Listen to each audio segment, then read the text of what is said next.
눈과 귀와 입이 변하는 증인에 대해서 살펴보겠습니다. 계속해서 성령에 대해서 나누고 있습니다. 지금은 우리가 성령의 시대라고 이야기합니다. 기독교는 예수님의 부활로 시작이 됐습니다. 예수님의 부활은 성령에 의해서, 성령님의 증거에 의해서 전파되었습니다. 또 그 성령이 증거한 예수님의 부활을 또 증거하는 일들이 계속 제자들에 의해서 이루어졌기 때문에 그 성령의 부활을, 성령의 증거하시는 부활을 통해서 제자들이 변화되었습니다. 그 변화를 통해서 기독교회가 계속해서 세워지는 힘이 생겼습니다. 성령은 우리 영 안에 들어오세요. 그래서 우리 영 안에 들어오셔서 우리를 변화시키시는 분이 성령님이십니다. 가장 큰 변화는 모든 것이 영적인 변화입니다. 그래서 영적으로 우리가 변화가 됩니다. 그런데 영적으로 변화됐다라는 것을 우리가 겉으로는 확인할 수 없기 때문에 영적으로 변화된 것들이 우리 삶 가운데 나타나고 영적인 변화가 겉으로 드러날 수 있어야지만 우리가 변화되었다라고 이야기할 수 있습니다. 성령이 임하신다라는 것을 오늘 본문에서는 성령 충만이라고 해요. 성령이 충만히 임하신다라고 이야기를 합니다. 또 성령이 충만히 임하시면 우리가 변화된다라고 이야기하는데 그 첫 번째 변화는 우리가 저번에 살펴봤듯이 다 같이 한 곳에 모여서 기도하며 기다리는 변화였습니다. 두 번째는 하늘로부터 강한 바람과 같은 소리를 듣게 되는 귀의 변화예요. 첫 번째는 기다리며 기도하면서 모이는 변화, 모이지 않던 사람들이 모여 있는 변화. 두 번째는 소리를, 강하고 바람 같은 하늘에서 오는 그 소리를 듣게 되는 귀의 변화입니다. 세 번째는 각 사람 위에 불의 혀 같은 것이 올라가 있는 것을 보는 눈의 변화가 이루어집니다. 그러니까 이전엔 들리지 않았던 것들이 들리고, 이전에 보이지 않았던 것들이 보이고, 이전에 나의 삶의 방식이 아닌 모이는 공동체의 생활 방식으로 변화가 되는 것, 그것이 성령 충만의 시작이고 성령 충만의 과정입니다. 근데 그것은 영적인 변화인데 영적인 변화가 눈으로, 귀로 나타났다는 거예요. 여러분, 눈, 귀가 변했다. 그러면 이제 어디가 좀 변해야 될까요? 눈, 귀하고 머리, 어깨, 무릎, 발 그것처럼 눈, 코, 입 그렇게 얘기하잖아요. 그죠?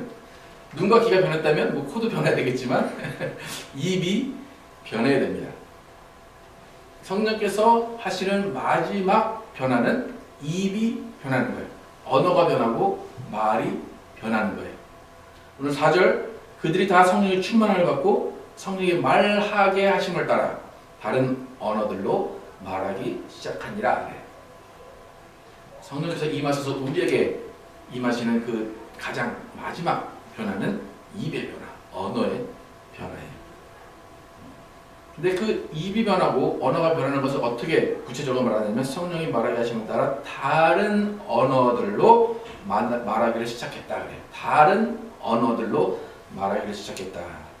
그러니까 이전에 내가 사용하지 않았던 다른 어떤 언어를 사용하기 시작한다는 거예요.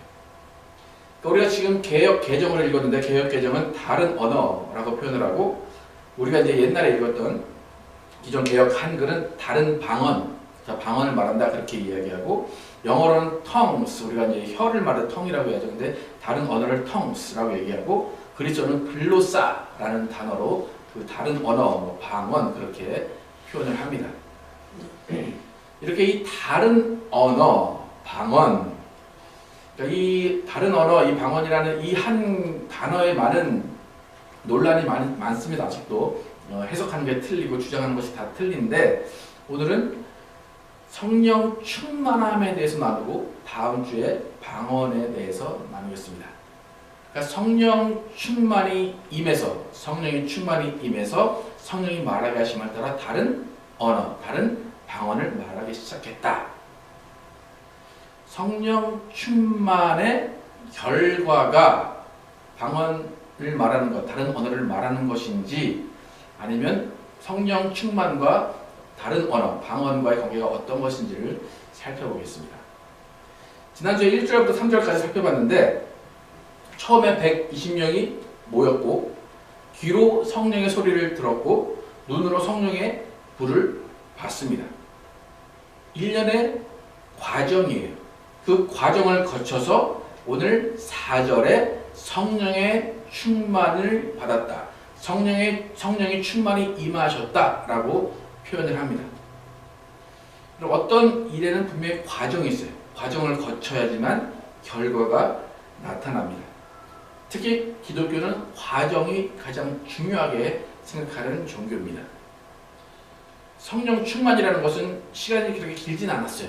짧았지만 그래도 1년의 과정을 통해서 성령 충만함을 받았어요. 성령 충만의 과정, 그 과정의 시작은 뭐였냐면 예수님의 명령이었어요. 너희가 기다려서 성령을 받으라 라는 예수님의 명령이 성령 충만의 과정의 시작이었어요. 그래서 그 명령을 기다렸어요. 기다린 결과 소리를 듣고 불을 보면서 성령의 충만을 받았다 이렇게 이야기합니다. 그러니까 예수님이 말씀하신 성령이 거짓말이 아니라 정말 실제적으로 우리에게 임했다는 것을 알 수 있다는 거예요. 오늘 책을 읽으면 서론, 본론, 결론이 나눠져요. 예수님이 성령을 받으라 하신 것은 서론에 해당합니다. 그리고 본론은 제자들이 모여서 귀로 듣고 눈으로 본 것, 그것이 본론이에요. 그 다음에 결론은 성령을 충만히 받았다. 그것이 결론입니다. 오늘 우리가 읽은 성경에는 4절에 성령이 충만히 임하셔서 성령이 말하게 하심을 따라 다른 방언을 말하기 시작했다라고 그러죠. 여러분 여기 생각을 해보시면 4절까지 딱 보면 이 4절에 성도들이 모여서 기도한 것부터 시작해서 4절까지 갔을 때 결론이 뭔 것 같아요? 결말이 뭔 것 같아요? 그냥 쉽게 보면 결론이 뭘로 결론이 나는 것 같습니까? 어떻습니까? 4절에 보면 우리가 흔히 보면 다른 방언을 말하기 시작했다. 그것이 결론이라고 생각을 할 수 있어요. 그죠? 예수님이 뭐 하라고 말하셨어요? 성령을 받으라. 그죠? 예수님이 말씀하신 결론은 성령을 받으라예요. 그러면 우리가 생각해야 되는 결론은 뭐예요? 성령을 받으라. 그것이 결론이에요. 근데 사도행전을 쭉 4절 원래는 성경이 절수가 나눠져 있지 않아요. 근데 4절 딱 보니까 성령 충만을 받고 그 다음에 성령의 말하게 하심을 따라 방언을 말하기 시작하니라 그렇게 나오니까 그러면 4절이 이렇게 있으니까 성령 충만을 받고 방언을 말하는 게 결론이구나. 결국 방언을 받아야 되는구나. 그렇게 이해하기가 쉽습니다. 여러분 예수님이 성령을 받으라 하셨으면 성령을 받는 것이 종결이고 결말이에요. 예수님이 원하셨던 것, 예수님이 바라신 것은 성령을 받는 것이었어요. 그래서 우리가 오늘 본문을 읽을 때 1절에 3절을 쭉 읽고 4절에 와서 4절 초반부에 그들이 다 성령의 충만함을 받았다.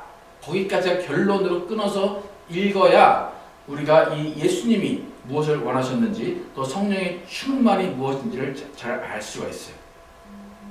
그러니까 많은 사람들이 오해하는 게 뭐냐면 성령의 말하게 하심을 따라 다른 언어들로 말하기 시작하니라 하니까 성령 충만이 시작인 줄 알아요. 성령 충만은 예수님이 말하신 결말이에요. 예수님이 말씀하신 결말이 성령 충만을 받아라예요. 그러니까 흔히 어떻게 말하냐면 방언을 말하는 것이 성령 충만을 받은 거다. 그래서 이제 오순절 같은 경우에는 어떻게 말하냐면 너희가 방언을 하지 않으면 성령 받은 게 아니야. 그렇게까지 오해를 하기도 합니다. 우리가 오늘부터 이해해야 되는 것은 뭐냐면 사도행전 2장 1절에서 4절을 읽을 때 성령 충만이 임했다. 성령이 충만히 임하셨다까지 딱 끊고 읽어야 돼요. 거기까지가 결말이에요. 예수님이 원하신 결말이에요. 그들이 다 성령의 충만함을 받았다로 딱 끝이 나야 돼요. 그리고 그 끝이 난 다음에 그 다음에 성령이 말하게 하심에 따라 다른 언어를 말하기 시작했다. 말 그대로 다른 시작이 이루어진 거예요.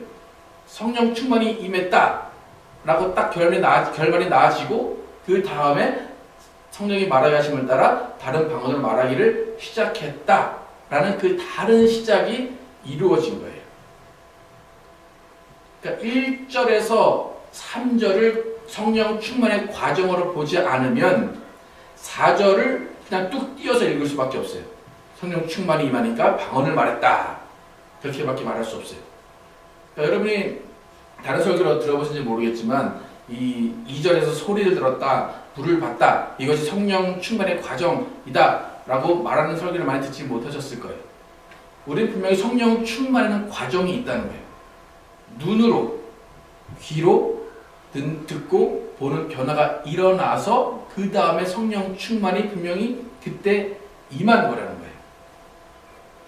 성령 충만이 임한 다음에 그 다음에 다른 일들이 벌어지는데 그 다른 일들의 첫 번째가 뭐냐면 성령이 말하게 하심을 따라 다른 방언으로 말하기 시작하니라 이거예요.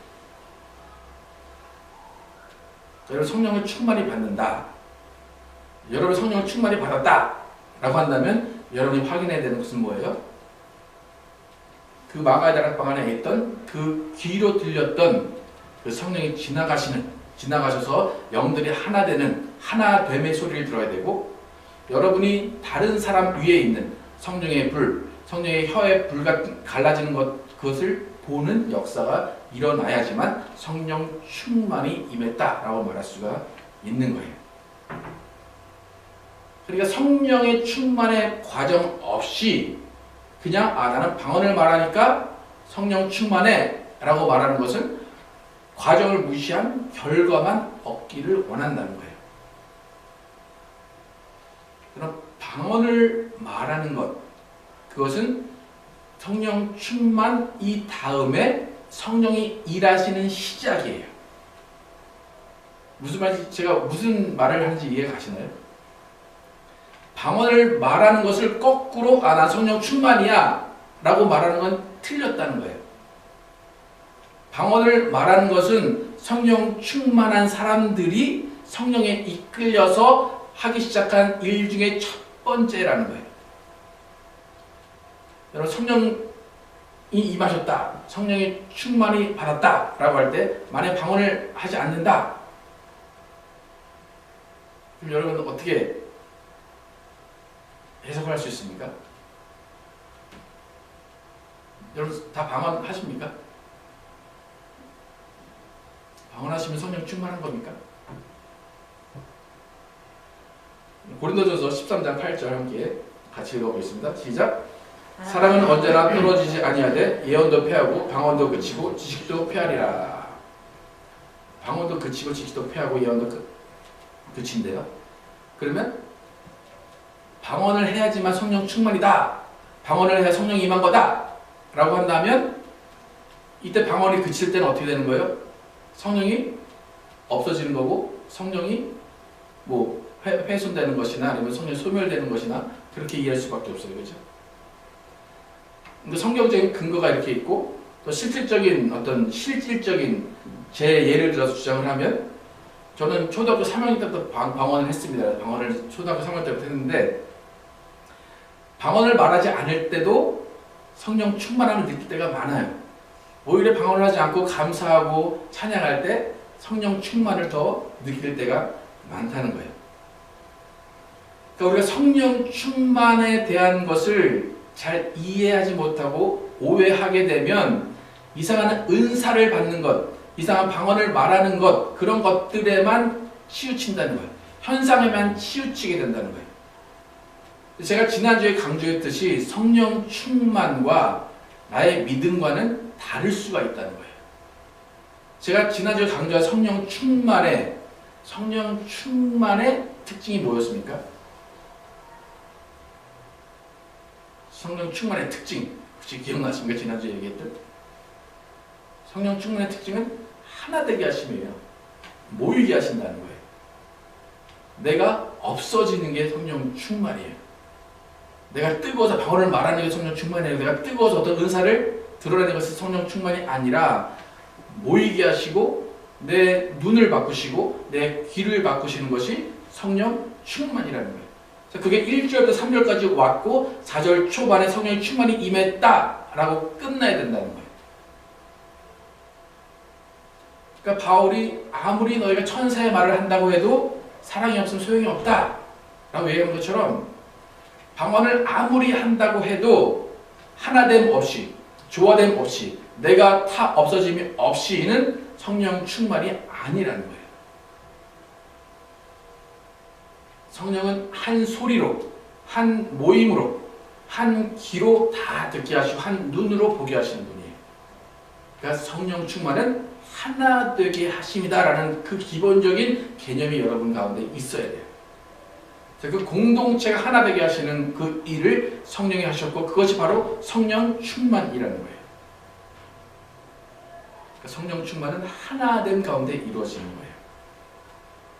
거예요. 그러니까 결국 1절에서부터 4절까지 쭉 보면 성령이 모이게 하셨고 하나 되게 하시는 소리를 들었고 불의 혀같이 갈라진 것들이 서로에게 보였다. 이런 과정을 통해서 4절 초반에 성령 충만이 임했다라고 결론이 딱 난 거예요. 이런 과정을 통한 것이 성령 충만이다. 여기까지 딱 결론이 났다면 성령 충만으로 끝이 난 건가요? 그러면? 성경을 덮어였잖아요. 성령 충만으로 결론이 딱 났다. 그러면 그 다음에는 성령의 임하기 시작되는 거예요. 성령의 본격적인 역사가 시작되는 거예요. 성령의 본격적인 사역이 시작되는 거예요. 그것이 4절 중반부터 시작이 되는 거예요.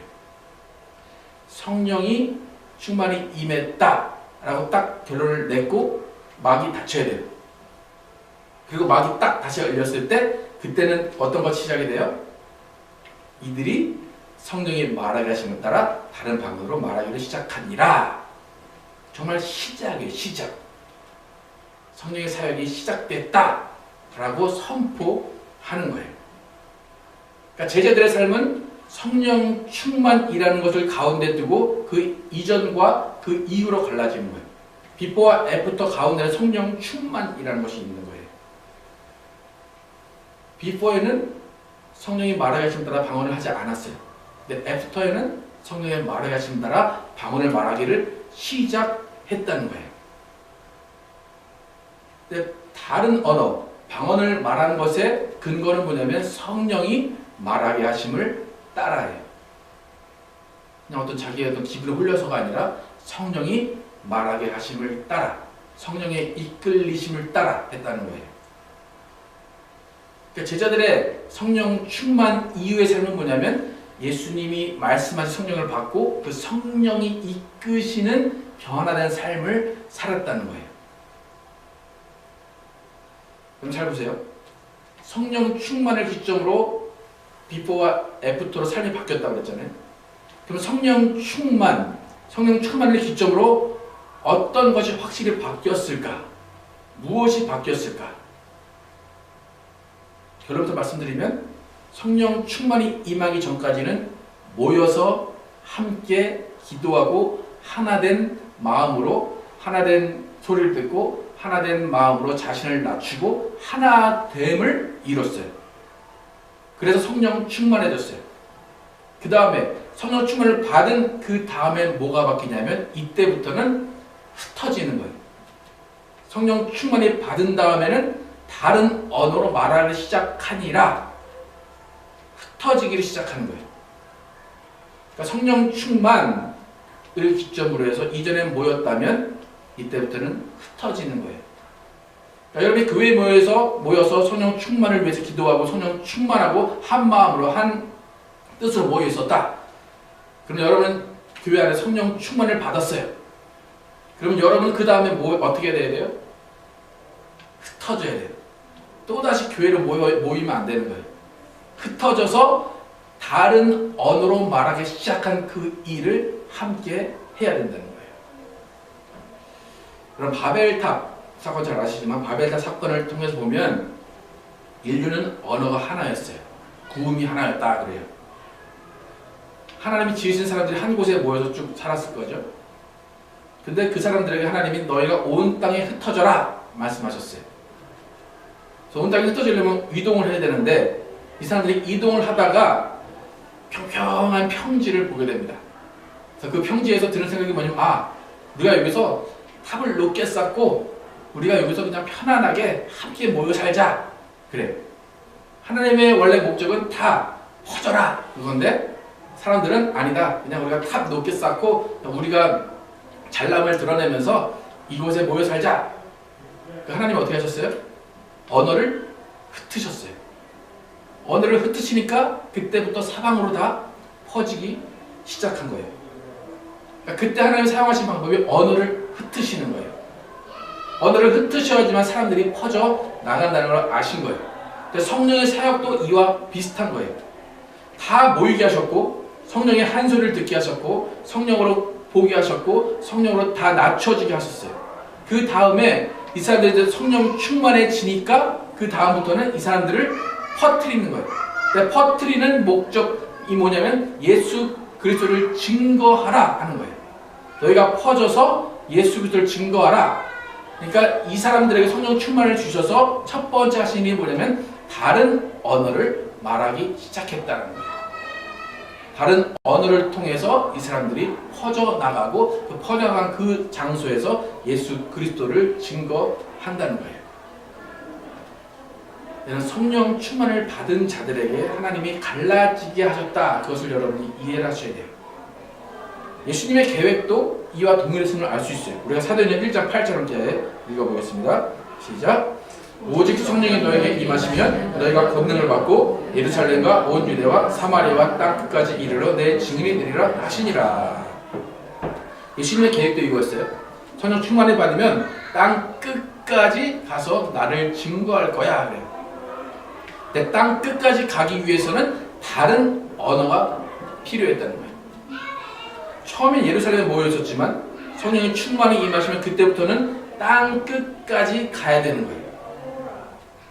그러니까 결론적으로 뭐냐면 성령 충만한 사람들을 택하셔서 수천 년 전에 바벨탑 사건을 통해서 이미 나눠져 있는 언어를 쓰는 사람들, 그 다른 언어를 쓰는 사람들에게 가서 그 언어로 너희가 예수 그리스도의 일을 증거해라. 예수 그리스도의 부활을 증거하라. 라는 것이 성령의 충만의 의미라는 거예요.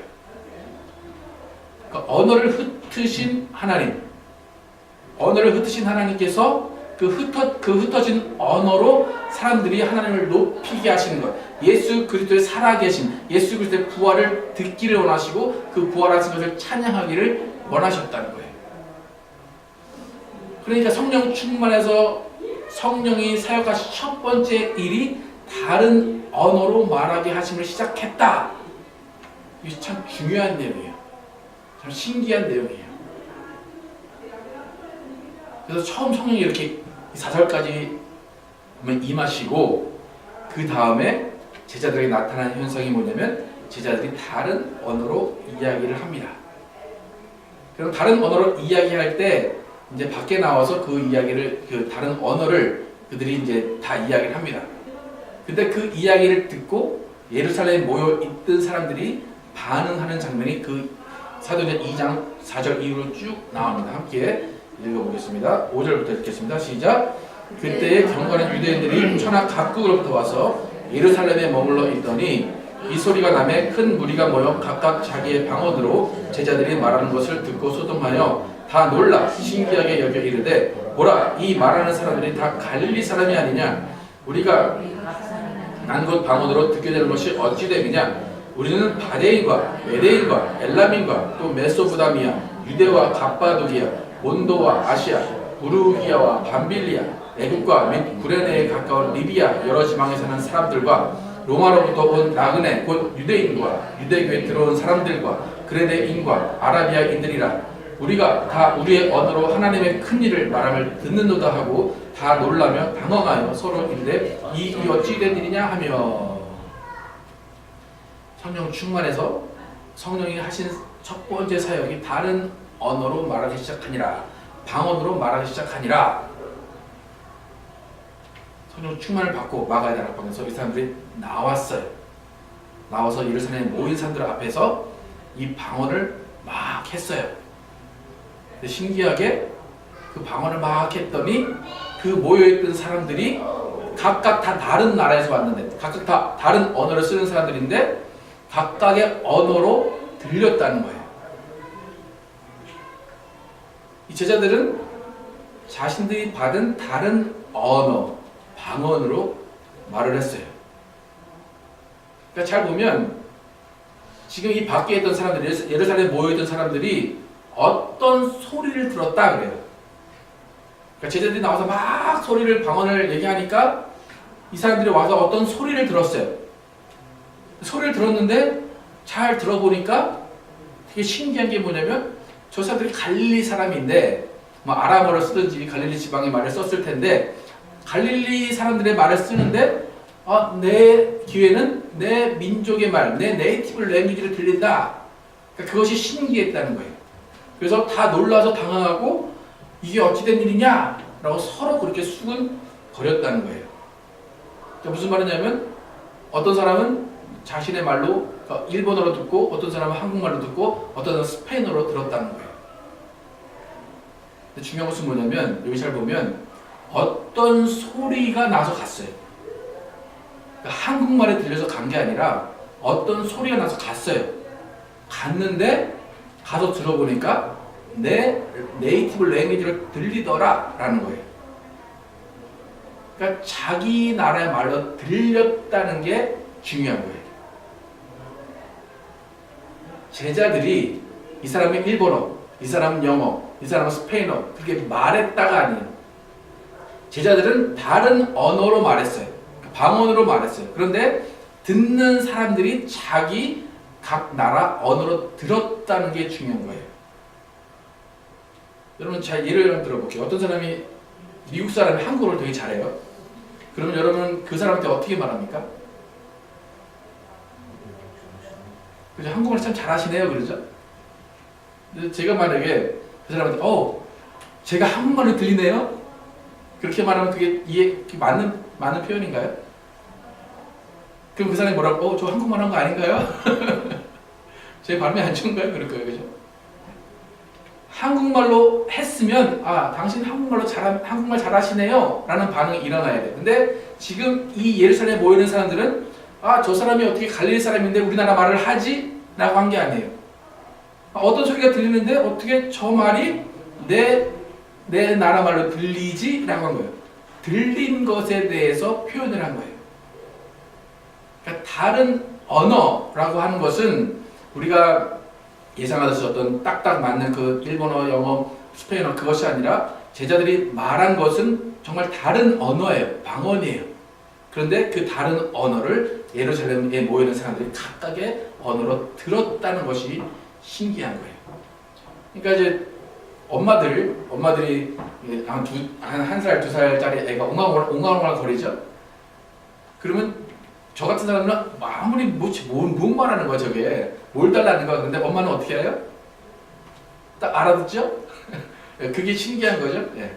애는 옹알옹알 하는데 엄마는 알았어 그러고 뭘 갖다 줘요. 그게 신기한 것처럼 지금 이 상황이 그런 상황이에요. 제자들은 다른 언어, 옹알옹알 하고 있는데 이 예루살렘 사람들이 알아들었다는 게 신기한 거예요. 그게 성령의 역사예요. 그러니까 성령의 역사의 시작, 다른 언어를 통해서 흩으신다. 흩으심을 통해서 각 나라에 가서 너희가 예수 그리스도를 증거해야 된다라는 그 샘플을 보여주셨다는 거예요. 그러니까 제자들이 실제적으로 외국어를 말하지 않았다는 거예요. 그 증거가 또 바로 다음에 나와요. 13절부터 함께 읽어보겠습니다. 13절 한번 읽어보겠습니다. 시작. 또 어떤 이들은 조롱하여 이르되 그들이 새 술에 취하였다 하도다. 이 앞에서는 어떤 사람들이 자기의 말로 들었어요. 근데 똑같은 장소에 있었는데 어떤 사람들은 각각의 나라의 언어로 들은 게 아니라 쟤 뭐하냐 지금, 뭐 쌀라쌀라거리냐, 뭔 말하는 거냐, 그런 반응을 보였다는 거예요. 그러니까 술 취한 듯이 혀 꼬인 말로 들었다는 거예요. 그러니까 이 반응을 볼 때 제자들은 어떤 확실한 외국어가 아니라 다른 언어로 이야기했다. 성령이 말하게 하시는 다른 방언으로 이야기했는데 어떤 사람들은 각각의 언어로 듣고 어떤 사람들은 그냥 꽐락꽐락 그 소리로 들었다는 거예요. 그러니까 지금 이제 술 취한 소리를 들은 사람들이 어쩌면 더 이성적인 사람들이에요. 어떤 성령의 능력에서 넘어가지 않는 그런 굳건한 사람들인 거죠. 그러니까 이 사람들이 조롱을 하기 시작해요. 니네 뭐하냐 지금. 모여서 기도하더니 지금 나와서 술 먹고 왔냐 이제 그렇게 하는 거예요. 이 사람들이 전혀 의미를 알아듣지 못하는 그런 소리로 알아들어요. 그러니까 우리가 스페인어를 못 알아듣고 영어를 미국어를 일본어를 못 알아듣는다고 해도 여러분이 그 외국 사람들 만나면 이 사람이 스페인어를 하는구나, 이 사람이 일본어를 하는구나 알잖아요, 그죠? 의미는 몰라도. 근데 이 제자들은 그렇게 하지 않았기 때문에 술 취한 소리라라고 그렇게 판단을 한 거예요. 그렇게 해서 분명히 마가의 다락방에서 성령 충만을 받고 나와서 다른 언어로 말한 그 다른 언어는 성령이 하게 하시는 어떤 다른 언어였다는 거예요. 의미가 분명하지 않은 영적인 언어를 말했다는 거예요. 이렇게 제자들은 성령 충만을 받고 다른 언어로 말하기를 시작했어요. 근데 그 다른 언어로 말한 뜻이 무엇이었을까요? 11절에 보면 우리가 다 우리의 각 언어로 하나님의 큰 일을 말함을 듣는도다. 다 각 나라 말로 들었어요. 들은 내용은 뭐예요? 하나님의 큰 일을 말함을 들었다는 거예요. 내용은 똑같다는 거예요. 각 나라 말로 퍼져 있지만 내용은 똑같다는 거예요. 그래서 성령 충만을 받고 그 다음에 제자들이 하기 시작한 일, 성령의 사역을 잘 보면 너희가 땅끝까지 이르러 내 증인이 되리라 하시는 그 일의 샘플을 보여주셨다는 것을 알 수가 있어요. 이 120명 제자들은 자기가 무슨 말을 하는지도 몰라요. 그런데 그 말의 뜻은 하나님의 큰 일을 말하는 것이었어요. 성령 충만을 받은 사람들의 입술의 변화, 그것은 뭐냐면 성령 충만을 받은 사람의 입에서 나와야 되는 말은 뭐냐면 하나님의 큰 일을 말하는 거예요. 그 하나님의 큰 일은 분명히 예수 그리스도의 부활이었을 거예요. 여러분, 예수님이 성령을 받으라 하신 이유를 이제 알겠습니까? 성령을 받으라 해서 성령을 받았더니 첫 번째 일어난 일이 말하게 하심에 따라 방언을 얘기했다. 다른 언어를 얘기했다. 그 다른 언어는 각각의 언어로 다 들렸는데 그 언어의 내용은 하나님의 큰 일, 예수 그리스도의 부활을 말하는 것이었다. 그거예요. 그러니까 예수님은 성령 받은 한 사람 한 사람이 성령 충만함으로 나아가서 교회에 모여있는 것이 아니라 나아가서 예수 그리스도의 부활을 전해주는 그 일을 해라 라고 하셨던 거예요. 여러분, 제가 이제 지금까지 2장 14절까지 읽은 거예요. 그렇다면 2장 14절부터 그 뒤에는 베드로의 설교가 나와요. 그 유명한 그 3,000명이 회개하고 침례를 받은 중요한 그런 설교가 나오는데 그 설교를 누구에게 했을까요? 앞에 제가 이 내용을 쭉 훑어드렸는데 예루살렘에 모인 사람들이 일부는 방언을 자신의 언어로 알아들었어요. 그리고 일부는 꽐락꽐락 들었어요. 그러니까 베드로가 누구에게 설교를 했을까요? 그 말을 알아듣지 못한 사람들 설교를 했겠죠. 그래서 베드로가, 여러분 이제 집에 가셔서 2장 14절도 쭉 보시면 베드로가 우리가 술 취한 게 아니다 그렇게 이야기를 해요. 그러니까 조롱하는 사람들한테 우리가 술 취한 게 아니야. 우리가 말하는 것은 성경이 이렇게 예언한 성령을 받은 거야. 그러면서 그 뒤에 예수님의 부활에 대해서 쭉 설명을 해요. 그러니까 뭐냐면 이미 성령을 받고 다른 방언을 말하기 시작해서 어떤 사람들은 베드로가 2장 14절 이후에 말한 내용들을 다 알아들은 거예요. 성령의 말하게 하심을 따라 말하는 것으로 인해서 하나님의 큰 일을 말함을 들었어요. 근데 꽐라꽐라 소리를 들은 그 사람들에게 다시 입을 열어서 베드로가 그것을 다 설명을 해준 거예요. 그러니까 다른 말로 해석을 하면 어떤 사람은 방언을 자기가 통역해서 들은 거고, 이 꽐라꽐라한 소리를 들은 사람들에게는 베드로가 방언을 통역해 준 거랑 마찬가지인 거예요. 그래서 베드로가 자신의 언어로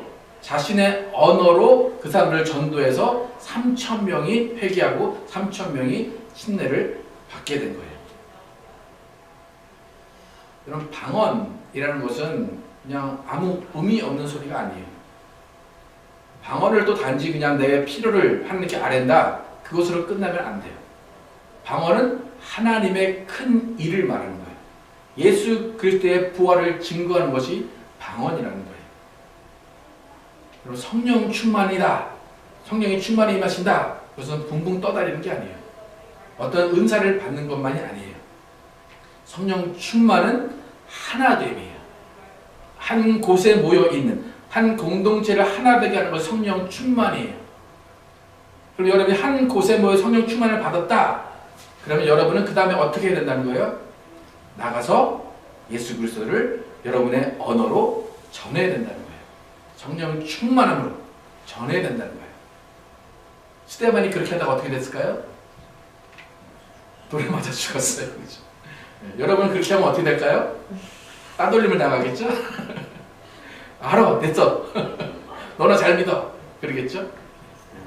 그러면 성령 충만이 어떻게 될까요? 쑥 사라지겠죠? 마귀는 그걸 원하는 거예요. 그러면 여러분 교회에 와서 다시 한번 성령 충만을 또 받고, 또 나가서 다른 언어로 말하기 시작하다가 또 지쳐가지고 와서 다시 성령 충만 받고 다시 나가고, 그것이 흩어지는 교회, 모이는 교회예요. 그래서 요즘에 이제 교회론에 대해서 말할 때 흩어지는 교회를 얘기를 많이 해요. 선교적인 교회. 여러분, 교회에서 모이기만 하면 교회가 부자가 돼요. 부자가 되면 어떻게 될까요? 교회가 건강해질까요? 아니면 썩게 될까요? 썩게 돼요. 마귀는 그걸 원하는 거예요. 마귀는 그래, 니네 교회 잘 모여, 잘 모이게 해줄게, 잘 모여 너희끼리 놀아, 그거예요. 한국교회 그렇게 다 커진 거예요. 마귀의 도움으로 다 그렇게 커진 거예요. 그래서 너 성령 충만해. 근데 성령의 일은 하지 마, 그거예요. 성령 충만까지는 하게 해줘요. 근데 성령 충만으로 나가서 증인 있는 삶을 살지 마라 라고 얘기해요.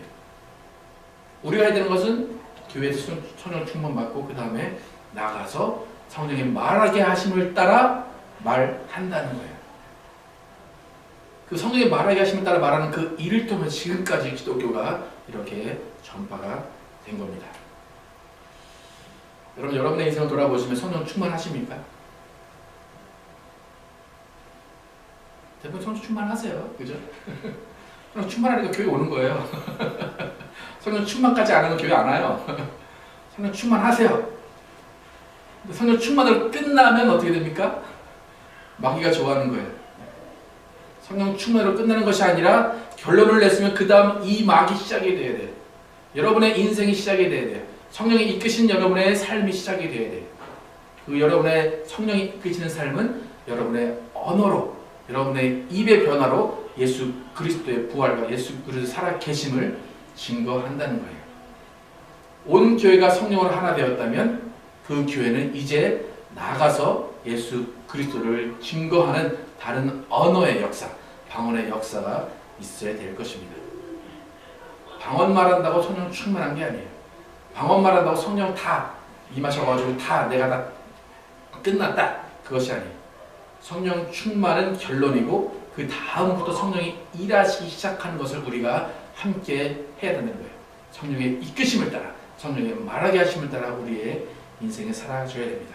그래서 우리 모두는 눈과 귀와 입의 변화를 통해서 성령 충만을 확인하시고, 정말 내가 어떤 변화가 일어나고 있는가, 내가 그 변화에 계속해서 내 삶 가운데 변화가 일어나고 있는가, 내가 성령의 이끄심에 순종하고 있는가, 성령의 말하게 하심을 따라 말하고 있는가, 내가 담대하게 땅 끝까지 가서 예수 그리스도의 증인이 되고 있는가를 여러분이 확인하시고 성령 충만하고 성령이 이끌어지는 삶을 사시는 여러분과 제가 되기를 예수 이름으로 축원합니다.